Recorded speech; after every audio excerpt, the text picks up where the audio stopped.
Looking for a sweet sandwich cake? Today on Drop Off Our Baking, we're making a classic Victorian sponge sandwich cake. For the Victoria sponge sandwich cake, we're using sugar, self-rising flour, baking powder, and butter for the cake. Then for the homemade jam, I've got some frozen raspberries, cornstarch, sugar, and a little chambord to zhuzh it up. And then we'll fill the cake with a Swiss meringue buttercream.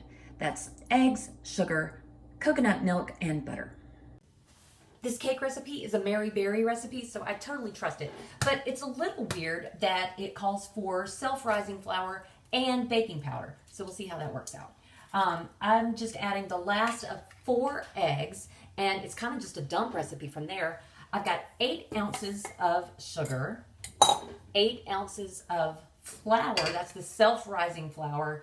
Sorry, no measurements. It's a British recipe, so use your little scale. And then I've got 2 teaspoons of baking powder going in, and 2 sticks of softened butter. And we'll just mix this up. This comes together really quick, so be careful not to overmix your batter. And then we're just going to divide it between 2 8-inch cake pans and bake it in a 350 oven for about 25 minutes. You could use a good quality store-bought raspberry jam to fill this cake, but if you make it yourself, you control what goes in it. And today, I'm gonna add a little chambord to zhuzh it up. So, we will start by mixing 2 tablespoons of cornstarch and 1/3 cup of sugar. Just mix that really well on top of the stove. And then we'll add 2 cups of frozen raspberries. And I've got 2 tablespoons of water. And we're just gonna heat this up until it bubbles. It's gonna take about 7 minutes. Keep it on medium heat. Once the raspberries start to bubble, cook it down for about another 2 minutes. You don't want to cook it too far down because it will continue to thicken as it stands. And at this point, I'm going to add a little chambord. You could strain the seeds if you're anti-seed, but I like a little texture in my cake, so I'm going to leave it there. And yeah, about maybe a teaspoon of chambord, and then we will set this aside while the cake cools. I think I overbaked the cakes. They really shouldn't have this dip in the center like that, so I'm gonna have to troubleshoot this recipe, but we're still gonna eat it.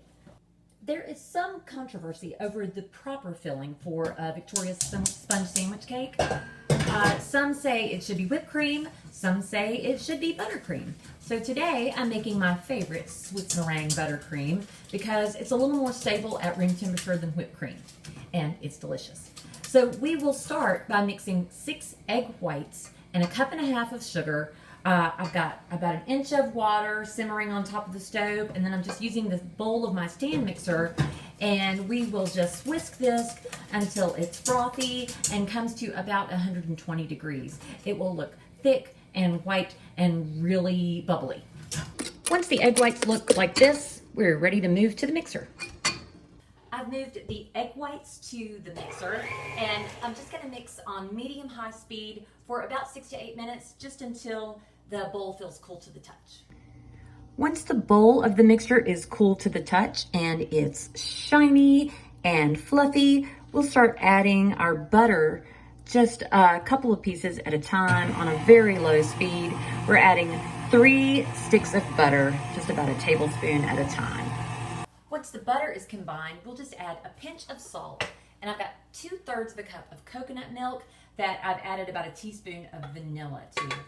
This is not going to make it taste coconutty at all. It's really just a lovely, fluffy frosting that's not too sweet. Once the cake cooled, you can't even see the little dips in the center. Shh, you're alone in the kitchen. So we will assemble this cake by adding the raspberry jam right on top. I've moved the buttercream to a piping bag, and I'm just dolloping little dollops all along the outside, just so it's pretty. And once the jam is covered with buttercream, we'll just pop the sandwich on top. So maybe not a perfect bake, but a delicious one, and all the components are good separately. This one's spoken for, so I made a tiny one to taste. And this has been a trial by fire. See you next time.